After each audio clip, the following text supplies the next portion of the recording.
Esta es una producción de Grupo Fórmula. Encuentra más contenido como este en radioformula.mx.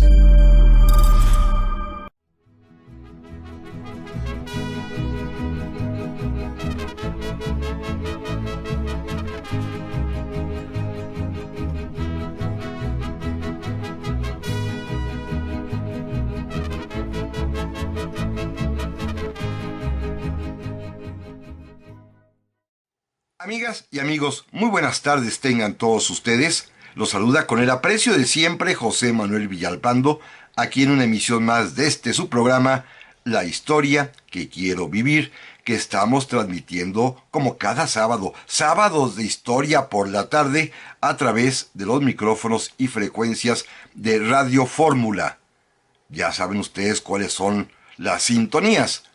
En el 103.3 de FM, en el 970 de AM aquí en la capital de la República Mexicana. Llegamos a muchas ciudades del interior de nuestra patria. Ya saben que no todas las que yo quisiera, estamos en plena batalla, pero eso sí, en todo el territorio nacional y aún en el extranjero, pueden ustedes sintonizarnos en la página de internet www.radioformula.com.mx, que llega a todas partes. También, por supuesto, pueden ustedes escuchar las repeticiones posteriores de este programa o bien seguirlo en mi canal de YouTube. Estamos todavía de manera grabada. Seguimos aquí en la Ciudad de México, como ustedes bien lo saben, en estos semáforos naranja de altas tonalidades oscuras que nos tienen atenazados y amenazados y asustados, ¿por qué no decirlo directamente? Pero, sin embargo, estoy atento a sus mensajes amables, como siempre me hacen, a través de mis redes sociales, principalmente mi correo, villalpandohistoriador@gmail.com, o bien la página de Facebook, Villalpando y la Historia. Si les parece bien, amigas y amigos, vamos a comenzar. Por supuesto, hoy nos corresponde platicar acerca de la Virgen de Guadalupe, un tema importante para México. Naturalmente, y hago la advertencia previa, este no es un programa de difusión de ideas religiosas, tampoco lo es de crítica de las ideas religiosas, ni de lo que podríamos llamar folclore popular, ni tampoco, por supuesto, de una apología de las apariciones, ni tampoco una, por supuesto, diatriba en contra de las creencias guadalupanas. Este es un programa de historia, como lo hemos acostumbrado a lo largo ya de tantos años. Naturalmente, yo comparto, por supuesto que comparto, la muy sabia, experta, conocedora opinión de ese gran historiador mexicano ya fallecido, don Miguel León Portilla, quien decía, respecto precisamente a la historia guadalupana en México, que a la historia y al historiador no le interesan porque no puede ocuparse de cuestiones de fe, de milagros o apariciones. Esto no es materia de la historia. Pero en cambio, lo que sí corresponde a la historia, lo que sí es historiable, lo que sí debe reconocer un historiador, es que hubo muchos seres humanos, hombres, mujeres, niños, ancianos, ancianas, que a lo largo de la historia, en el tiempo mexicano, creyeron que la Virgen de Guadalupe apareció y por lo tanto obraron en consecuencia. Es decir, la acción humana con respecto a la Virgen de Guadalupe, la obra de los hombres y de las mujeres inspirados por la Virgen de Guadalupe, lo que hicieron nuestros antepasados que creyeron en la Virgen de Guadalupe, esto sí es materia y motivo de la historia. Insisto, no las apariciones en sí, no los milagros, no la devoción, pero sí que hubo quienes, creyendo firmemente en ellas, actuaron en consecuencia, lo repito. Primero déjenme abordar el tema desde el punto de vista histórico, específicamente en el aspecto de su documentación. La primera constancia que tenemos de la historia guadalupana, la primera narración guadalupana, que varias veces hemos platicado aquí en este programa y que les he recomendado como una verdadera obra maestra de la literatura mexicana, independientemente de su contenido religioso, es aquel texto, escrito originalmente en lengua náhuatl, que escribiera Antonio Valeriano o Antón Valeriano, un indígena ya castellanizado que estudió en el colegio de Tlatelolco, que fue uno de los discípulos más avanzados de Fray Bernardino de Sahagún, que además era juez y gobernador de los indios de la Ciudad de México, es decir, era de la familia de los tlatoanis, que era de estos indios ladinos o latinos, como se les llamaba entonces, que sabían ya la lengua de Castilla, que escribían, que leían, que había sido formado por los misioneros. Y por allá, en el año de entre 1552 y 1560, en este tiempo en el que él estuvo en el colegio de Santa Cruz de Tlatelolco, escribió la primera narración, la relación primitiva de las apariciones, repito, en un texto en náhuatl, esto es muy importante, que lleva como título Nican Mopogua. Aquí sucedió, aquí les cuento. Esto podría significar esas palabras Nican Mopogua. Esto no significa que el culto guadalupano haya empezado, como lo dice la tradición, en el año de 1531, sino dice o implica que la primera constancia o registro histórico que se levantó de el acontecimiento guadalupano y de la devoción popular hacia él será escrita hasta 1552 y 1560, en aquellos años. Hoy sabemos, y lo platiqué aquí en su momento hace algunos meses, que es muy probable que la devoción guadalupana haya aparecido. La devoción, lo aclaro perfectamente bien lo que estoy diciendo, con motivo de una de las grandes pandemias, una de las grandes epidemias que azotó a México allá en el año de 1531, tema que ya platiqué en su momento preciso, y que sin embargo pues fue seguramente muy exitoso en cuanto a que las personas, las familias, fueran indígenas, fueran ya mestizas o fueran de españoles conquistadores, necesitaban urgentemente algo a lo cual asirse, a lo cual tomarse de la mano para resolver el grave problema sanitario que enfrentaba la Ciudad de México, repito, en ese año de 1531, y quizá encontraron en la devoción guadalupana esa fuerza, esa protección, ese escudo. Porque, miren, Antonio Valeriano, cuando escribe el Nican Mopogua, repito, esta relación, esta historia primera, primitiva, de las apariciones de la Virgen de Guadalupe, nos legó un texto bellísimo. Por cierto, les recomiendo, como lo he hecho en otras ocasiones, la hermosísima traducción que hizo del Nican Mopogua, que repito, está escrito en náhuatl, don Miguel León Portilla.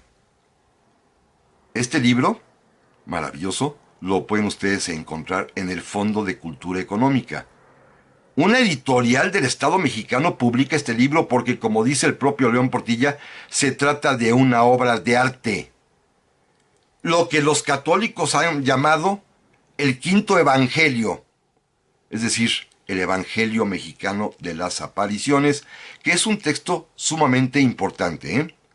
Recuerden que en él aparece, más que las circunstancias, más que el asunto milagroso, está la esencia más profunda del guadalupanismo mexicano, cuando allí, en el Nican Mopogua, la Virgen de Guadalupe le dirá a Juan Diego: ¿qué no estoy yo aquí que soy tu madre? ¿Qué más necesitas? ¿Qué más has menester? El gran mensaje guadalupano. Porque recuerden, la Iglesia Católica, históricamente hablando también, cuando asumió y reconoció el culto guadalupano, otorgándole fecha propia, fiesta propia, y la declaró patrona de América, aceptó que lo más importante de esta aparición no tanto era ese milagro, sino el mensaje de amor que la Virgen transmitía. Que entre paréntesis, déjenme decirle a todos ustedes que en las otras apariciones marianas que la Iglesia Católica ha reconocido, particularmente dos de ellas, la de Lourdes, ocurrida en Francia a mediados del siglo XIX, y la de Fátima, ocurrida en Portugal a principios del siglo XX, en ambas los mensajes de la Virgen María son tremendistas. Son verdaderamente para preocuparse. En cambio, en México no. En cambio, en México el mensaje transmitido fue absolutamente de amor materno, que es quizás la parte más importante de esta historia. También, hay que decirlo, en la relación original de Antonio Valeriano, se cuenta cómo Juan Diego, al encontrar a la Virgen de Guadalupe, lo hará en medio de resplandores de luz intensa. Y lo mismo, curiosamente, va a ocurrir después. Seguramente estaban enterados de esto, tanto en Lourdes como en Fátima. También allá la Virgen aparecerá en medio de resplandores luminosos. Pero de esto, amigas y amigos, vamos a platicar en un momentito más. Ya estamos aquí, amigas y amigos, para el segundo bloque de este programa en el cual estamos platicando, charlando, recordando la parte histórica de la Virgen de Guadalupe. Una presencia real, un personaje virtual, si ustedes quieren, de nuestro acontecer, de nuestro pasado, pero importante, porque, como lo señalaba Miguel León Portilla, muchos habitantes de nuestra patria, desde hace casi 5 siglos, han actuado en consecuencia, creyendo, a pie juntillas, sin lugar a dudas, que la Virgen de Guadalupe apareció aquí, en nuestra tierra, en México. Esto es lo que narra la historia, como comentaba yo en el bloque anterior, que hubo seres humanos que creyeron en la aparición guadalupana y por ello obraron, hicieron cosas. Ahorita platicaremos como cuáles, muchas que ustedes, por supuesto, ya conocen. Déjenme decirles que este es un tema que a mí me ha interesado desde hace mucho tiempo. Un tema, además, que me motivó en su momento a escribir un libro que lamentablemente hoy está agotado. La Virgen de Guadalupe, una biografía, en el cual precisamente hago este tipo de ejercicio. Separar la fe. Separar la contradicción de la fe. Separar la devoción, el culto y el folclore popular. Hacer un lado la hagiografía, la teología y la mística. Hacer un lado también la crítica viperina, el vituperio. Hacer un lado todo eso para únicamente centrarnos en la parte histórica de cómo hubo hombres, mujeres, que actuaron en consecuencia conforme a su devoción guadalupana, que esto sí es motivo de la historia. Decía yo que el primer testimonio que conocemos lo escribió Antón Valeriano en náhuatl, allá a mediados del siglo XVI. Se dijo después, ya en el siglo XX, por obra y gracia de un sacerdote guadalupano que estaba comprometidísimo con hacer y demostrar con pruebas históricas el portento de el Tepeyac, el padre Javier Escalada. A lo mejor los de mi edad se acuerdan de él, que era un participante muy activo en todas aquellas transmisiones que había la noche del día 11 de diciembre y la madrugada del día 12 en las famosas mañanitas a la Virgen. Don Javier Escalada, sacerdote jesuita, argumentó y lo sostuvo, lástima que se ha perdido ese rastro y ya nadie ha vuelto a hablar de él, que había un documento todavía más antiguo que el Nican Mopogua de Antón Valeriano. Me refiero a lo que él llamó el Códice de 1548, apenas unos añitos antes, en el que don Javier Escalada, quien se supone lo descubrió, lástima, repito, que se ha perdido el rastro y ya nadie ha vuelto a hablar de él, descubrió una especie de piel de algún animal, en el cual estaban perfectamente bien planteadas las escenas de la aparición, y que él dató, fechó, repito, en el año de 1548, pero esto no ha sido comprobado. Es más, nadie sabe dónde quedaría ese códice de 1548 que don Javier Escalada dio a la publicidad. Vamos a tener que esperar un siglo, hasta el año de 1648, 1648, fíjense bien, ya en el siglo XVII, cuando vuelva a escribirse algo sobre la Virgen de Guadalupe. En ese largo siglo, hay que decirlo, el texto de Antonio Valeriano en Nican Mopogua, que nunca se imprimió, permaneció guardado hasta que lo encontró, justo 100 años después, repito, en 1648, el sacerdote Miguel Sánchez, que es quien por primera vez escribe un libro en mediados del siglo XVII, en plena época novohispana, sobre la Virgen de Guadalupe. Hay un silencio, pues repito, de más de un siglo, porque si damos por cierto que las apariciones ocurrieron en 1531, que Antonio Valeriano escribió su texto en náhuatl, pero lo guardó y no se difundió, y lo encuentran, lo descubren y lo dan a conocer hasta 1648, hay más de un siglo de silencio. Un silencio además que ha llamado la atención a muchas personas, historiadores sobre todo, que han hecho una crítica muy seria al concepto guadalupano, al decir, y con toda razón, que uno de los principales protagonistas de la narración tradicional, y me refiero al primer obispo de México, Fray Juan de Zumárraga, no escribió, ni informó, ni mandó ninguna carta anunciando lo que se supone él fue testigo: el estampamiento de la Virgen de Guadalupe. Este es un silencio verdaderamente interesante, que no tiene prueba en contrario, porque solamente podría desestimarse si apareciera, que no ha aparecido, y están publicados casi todos sus escritos. Si apareciera alguna carta, algún informe, alguna nota de puño y letra de Fray Juan de Zumárraga. En ninguna parte escribió absolutamente nada. Pero no solamente él, también hay un silencio que guardan al respecto de narrar el hecho guadalupano los dos más importantes escritores misioneros de la orden franciscana. Me refiero a Fray Bernardino de Sahagún y a Fray Jerónimo de Mendieta. Hablan los dos, sí, del santuario de la Virgen de Guadalupe en el Tepeyac. Y gracias a ellos sabemos, porque así lo narran como un hecho histórico nada más, no se meten a la cuestión de la aparición o de la fe, sino al hecho histórico de que ya existía allí, quizás desde 1531, una primera ermita y después un templo dedicado a Santa María de Guadalupe. Pero fíjense, es precisamente a los frailes franciscanos que escribieron cómo sabemos que en ese sitio, en la base del cerro del Tepeyac, había un antiguo templo dedicado a la diosa mexica Tonantzin, la madre de los dioses.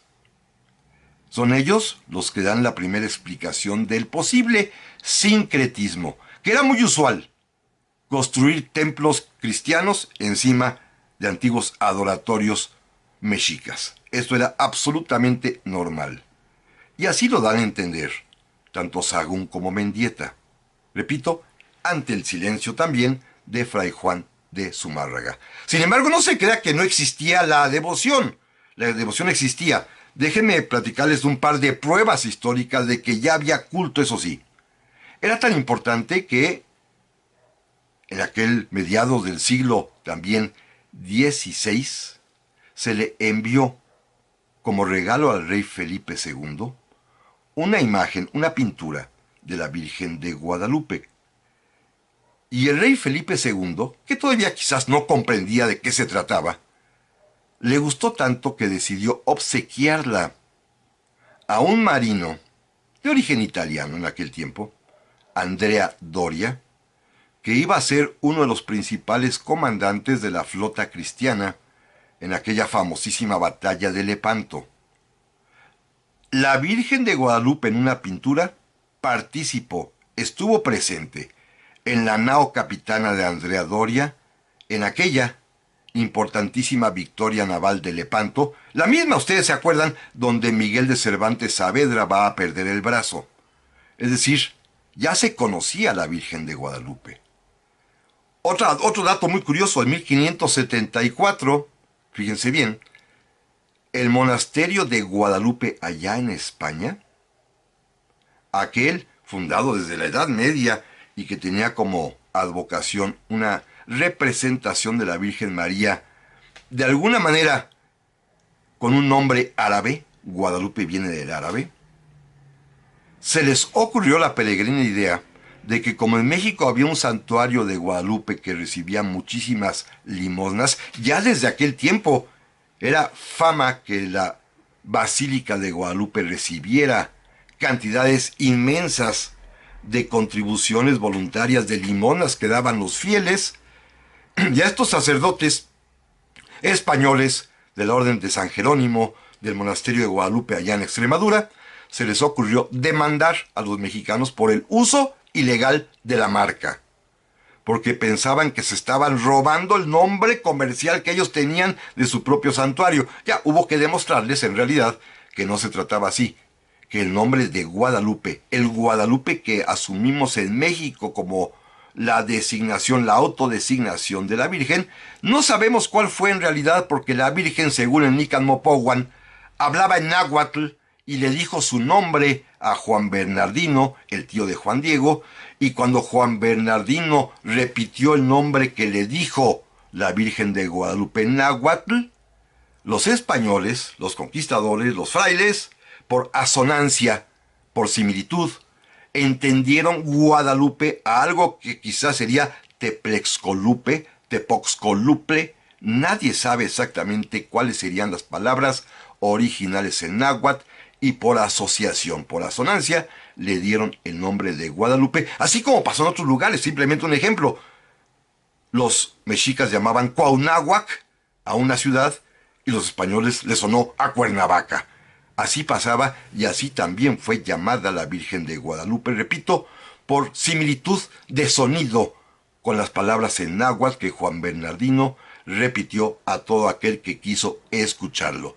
Así que esta demanda por el uso ilegal de la marca no prosperó, fue un fracaso, y desde entonces el santuario guadalupano aquí en México recibe, históricamente desde hace siglos, muchas limosnas de los fieles. Pero de esto platicaremos, amigas y amigos, en un momentito más. Ya estamos aquí, amigas y amigos, para el tercer bloque del programa del día de hoy, un programa dedicado a examinar históricamente a la Virgen de Guadalupe, enmarcada en los procesos históricos de México, claro, por supuesto, como historiador, dando a conocer lo que ha existido al respecto. Los pros de quienes han hablado a favor, por supuesto, como seres humanos que han escrito o dejado testimonio, y también las críticas que se han hecho por la falta de los propios testimonios o de los silencios enormes que hay durante más de un siglo. Pero déjenme llegar al siglo XVII, que es quizás el más importante para poder comprender el origen del nacionalismo mexicano emparejado de la mano del guadalupanismo. Decía yo que en 1648, un sacerdote, Miguel Sánchez, descubriría el texto original del Nican Mopohua. Por cierto, una copia de él, también del siglo XVII, la única que sobrevive, seguramente de la mano del propio Miguel Sánchez o quizás de algún sacerdote en ese mismo siglo XVII, presumiblemente de don Carlos de Sigüenza y Góngora. Un manuscrito, el más antiguo que se conoce, el Nican Mopogua, al día de hoy se ha conservado, y ¿saben ustedes gracias a qué? A que fue extraído clandestinamente de México y hoy en día está en la Biblioteca Pública de la ciudad de Nueva York. Así que ni siquiera aquí en México tenemos el Nican Mopogua, que sería también uno de esos tesoros que podríamos pedir que nos devuelvan del extranjero, o al menos que nos los prestaran para poderlo mostrar a los mexicanos, que es el texto más, pero más antiguo que conocemos, que relata el portento del Tepeyac, como se le llama, la historia de la Virgen de Guadalupe. Así que yo hago votos desde aquí, porque también pidamos ese documento. Repito, es del siglo XVII, es el más antiguo relato que hay de la aparición guadalupana, una copia directa del Nican Mopogua original. Se encuentra en Nueva York y es algo que también deberíamos pedir su devolución, como lo estamos haciendo con muchas otras cosas. Qué bueno que lo pidamos, que el penacho de Moctezuma, que los códices antiguos, pero también pidamos esta versión antiquísima del Nican Mopogua que está en los Estados Unidos. También hace falta. Pero bueno, Miguel Sánchez lo descubre y junto con un amigo suyo, Luis Lasso de la Vega, también sacerdote, los dos se ponen a escribir un par de libros. Fíjense bien qué interesante. Miguel Sánchez en idioma castellano, para que sea de lectura para españoles, criollos y mestizos, y Luis Lasso de la Vega en idioma náhuatl, para que sea del conocimiento de los habitantes originarios. Los dos transcriben y le adicionan comentarios al Nican Mopogua. Es cuando comienza a conocerse de manera masiva la historia de la Virgen de Guadalupe, que hasta ese momento era un culto local de la Ciudad de México. Con este libro, particularmente el de Miguel Sánchez, va a recorrer las principales ciudades del país, se va a convertir en una especie de bestseller, y después inclusive lo van a enviar a España. Un tercer sacerdote, Luis Becerra Tanco, un poco más adelante, 20 años después, va a escribir otro libro, al que le va a poner como título uno muy bonito, Felicidad de México. Y es una versión ya, de alguna manera, popularizada, de divulgación, más sencilla, más pequeñita, más fácil de leer, en aquel tiempo que era además tan difícil que las personas pudiesen tener acceso a la lectura, primero porque no sabían, y segundo porque era muy difícil poder imprimir libros y eran las ediciones de muy corto tiraje. Pues Luis Becerra Tanco escribe Felicidad de México, que se va a convertir también en un éxito absoluto. Es la narración ya sencilla, sin rebuscamientos, sin teología, simplemente la narración histórica de las apariciones y que, repito, se va a convertir en un exitazo. A los pocos años aparecerá otro libro más, esta vez escrito por Fray Francisco Florencia, un libro con nombre muy curioso, La Estrella del Norte de México. No es que fuera el norte del país de México, sino del norte de la Ciudad de México, en donde se encuentra el Tepeyac. También es un relato de las apariciones, pero algo fundamental. Francisco Florencia, que también es un sacerdote jesuita, no solamente es un apasionado y entusiasta de la Virgen de Guadalupe, sino que, fíjense, amigas y amigos, esto es algo verdaderamente importantísimo. Por ahí del 1688, 89, 90, en alguno de esos años, Fray Francisco Florencia, este sacerdote, va a hacer, además de su libro, que es un libro de divulgación, va a ser el promotor, el iniciador, el creador, el que por primera vez organice las famosísimas peregrinaciones guadalupanas. La peregrinación, esta marcha de personas devotas que son capaces de caminar distancias enormes, fueron iniciadas por Fray Francisco de Florencia, aprovechando que se construyó la original calzada de Guadalupe que parte de una orillita del entonces centro de la Ciudad de México, de la orilla de la Ciudad de México, y que en línea recta conduce hasta el Tepeyac, en donde fueron colocados monumentos con los misterios del Rosario, que ustedes seguramente conocen y habrán visto. Hoy en día, pues esos monumentos siguen existiendo y es la calzada Misterios, y por lo que después será la calzada de Guadalupe, al día de hoy todavía marchan las peregrinaciones, que como ustedes bien saben, hay veces que vienen desde lugares remotísimos, peregrinando para ver a la Virgen de Guadalupe, particularmente para estar en ella el día 12 de diciembre. Esto comenzó allá hacia finales del siglo XVII por la mano y obra de un sacerdote, Francisco Florencia, que será el impulsor, el creador de las peregrinaciones. Esto es algo verdaderamente fundamental.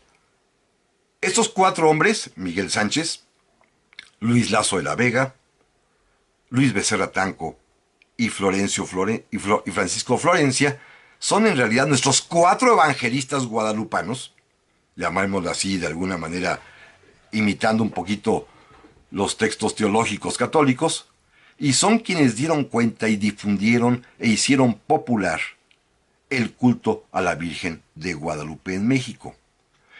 Pero con una clarísima intención. Y esto es bien importante.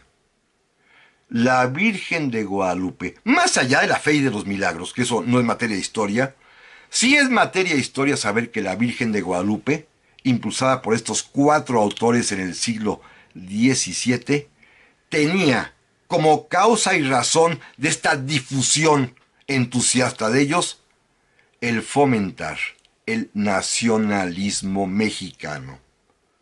Estos 4 hombres, estos 4 sacerdotes criollos, nacidos ya en México, inclusive Florencia nació en la Florida, pero la Florida era parte de la Nueva España. Estos 4 hombres, lo que les interesa, en una época en la cual no se pueden expresar las ideas políticas, marcar la diferencia. Los mexicanos, los novohispanos, somos distintos a los españoles. No somos lo mismo. Esta patria tiene todo y hasta el favor de Dios. Es una nación que se distingue porque Dios quiso que en ella apareciese la advocación guadalupana que representa a la Madre de Dios. Dios quiso que aquí se apareciera. Lo importante para estos hombres no es el milagro en sí, sino que ocurrió aquí. El aquí es lo importante, en esta tierra. Llegan incluso a cuestiones un tanto cuanto heréticas. Dios eligió Israel para que naciera su hijo y México para que en él apareciera su madre. Se trataba de fomentar el nacionalismo.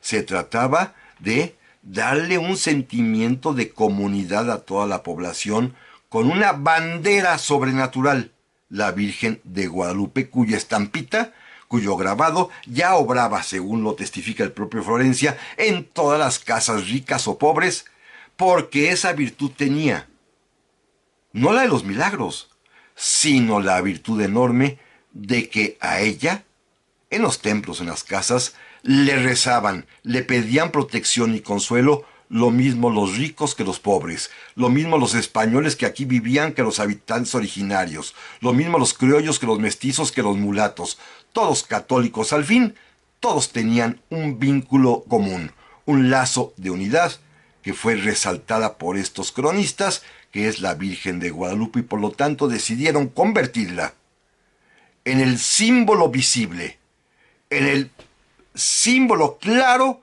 de lo que será el nacionalismo mexicano, de la patria mexicana que aún no nacía, pero ya llevaba en su germen esta idea de unidad en torno de la Virgen de Guadalupe. es por lo visto, pues, el gran acontecimiento guadalupano. El transformarla, considerarla como el pie fundacional de lo que hoy llamamos nacionalismo mexicano. Pero de esto vamos a platicar en un momento más.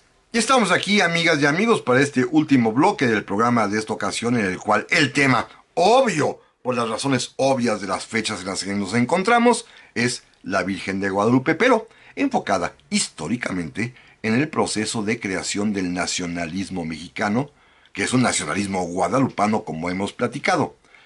Vimos en el bloque anterior la acción, la obra, el interés de estos 4 fundamentales propagadores del culto guadalupano: Miguel Sánchez, Luis Lazos de la Vega, Luis Becerra Tanco y Francisco Florencia, quienes son en realidad los verdaderos creadores, los padres de esta enorme difusión que tendrá la Virgen de Guadalupe tanto en la Nueva España como en la Vieja España, que ahorita platicaré por qué, y que pues son en realidad quienes insistieron, particularmente, y quiero reiterarlo, insistieron en que la Virgen de Guadalupe era una especie de bendición de Dios, porque allá en el cielo la divinidad decidió que en esta tierra ocurriese ese portento de que la Madre de Dios en su advocación guadalupana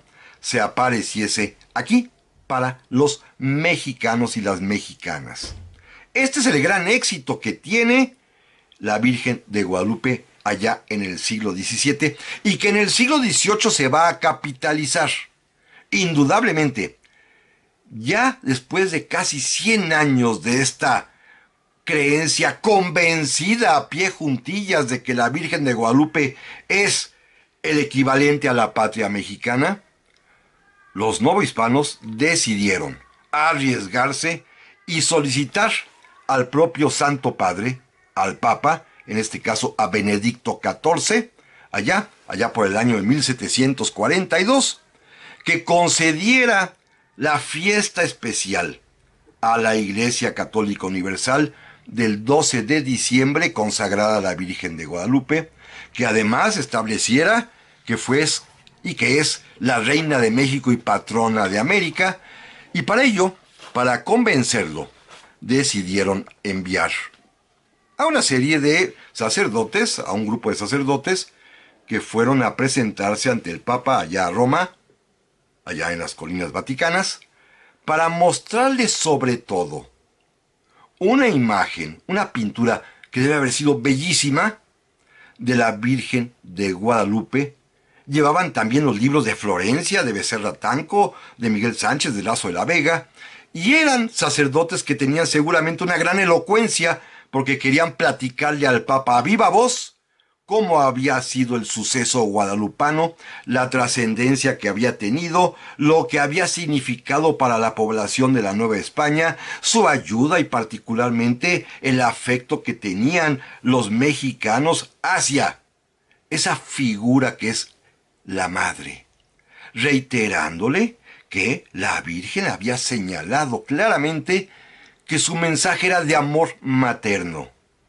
Cuentan que Benedicto XIV escuchó con mucha atención todo lo que le platicaban, vio los libros que le mostraban, pero que al momento en que desplegaron frente a él ese lienzo, de tamaño probablemente natural, es decir, casi 2 metros de alto, conteniendo la imagen de la Virgen de Guadalupe en una pintura bellísima, el Papa Benedicto XIV cayó de rodillas y es cuando pronuncia unas frases en latín que se van a convertir en la ratificación de la exclusividad, de la unicidad, de que solo aquí, en México, pudo suceder tal portento. Con esto los mexicanos quedaron convencidos de que México es una nación bendecida por el cielo, protegida por el cielo. Así lo decía José María Morelos y Pavón, que era un devoto creyente guadalupano. Una nación protegida por el cielo porque el Santo Padre, el mismísimo Papa Benedicto XIV, ratificó la creencia de los mexicanos que si ya se sentían bendecidos por la elección de Dios de este territorio nuestro para que en él apareciese la Virgen, ahora la máxima autoridad de la Iglesia, el Papa, lo ratificaba cuando dijo en latín: non fecit taliter omni nationi. No hizo cosa igual con ninguna otra nación. Y esto va a ser francamente una especie de medalla de oro para los mexicanos.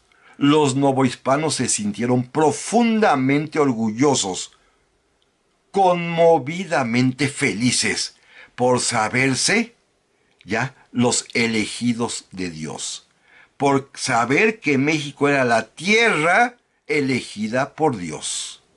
No es cualquier cosa eso, ¿eh? En ese momento, cuando, recuerden, no hay redes sociales, no hay televisión, no hay progreso todavía material.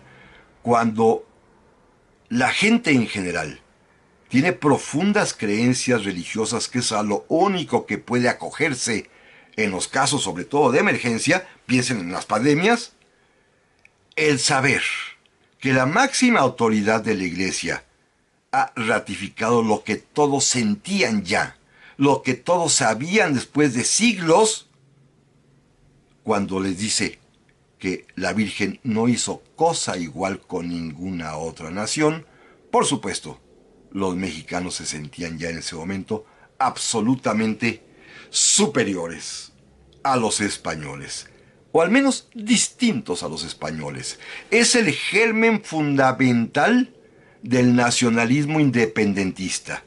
Aquí va a nacer, aquí va a comenzar a explorarse esta idea de las diferencias.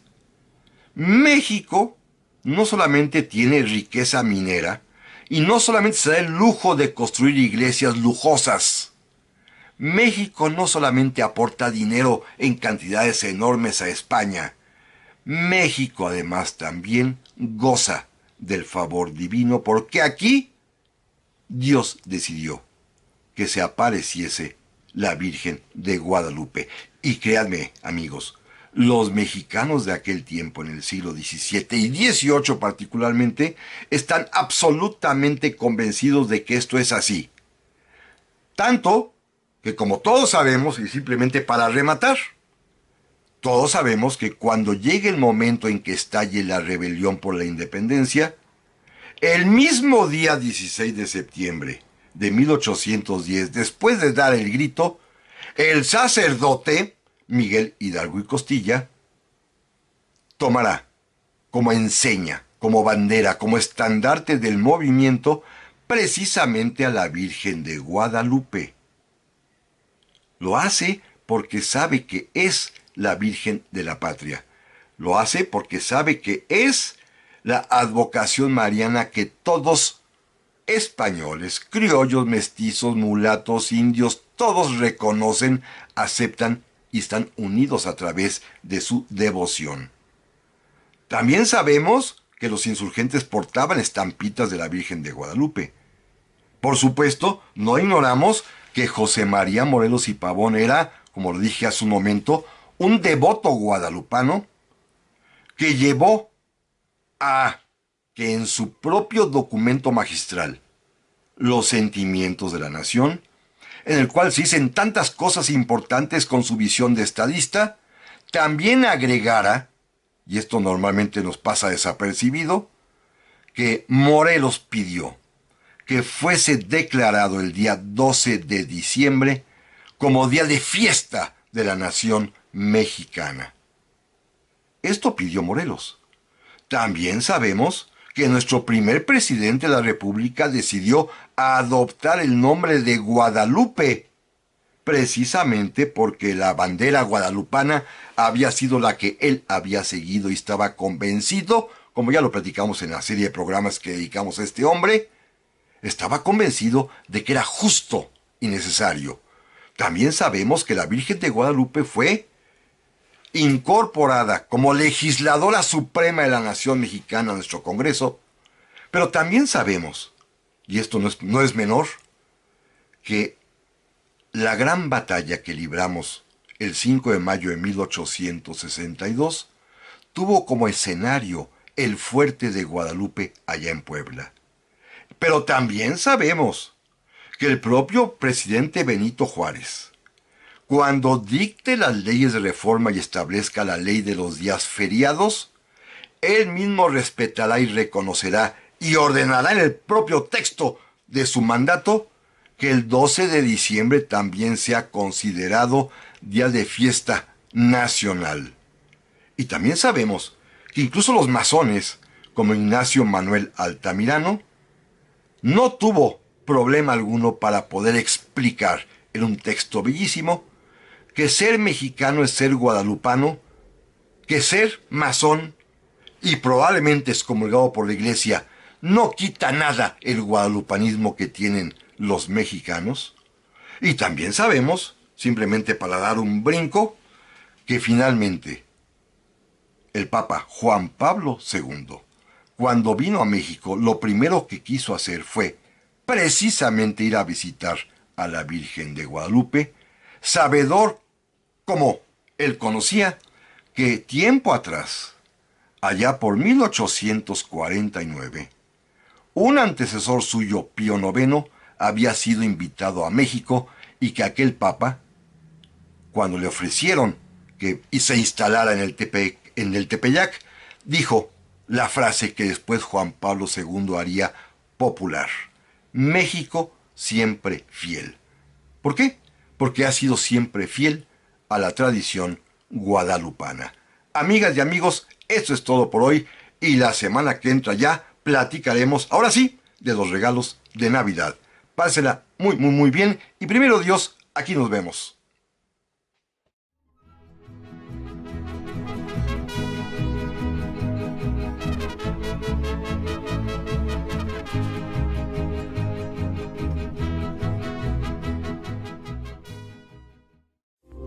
Esta fue una producción de Grupo Fórmula. Encuentra más contenido como este en radioformula.mx.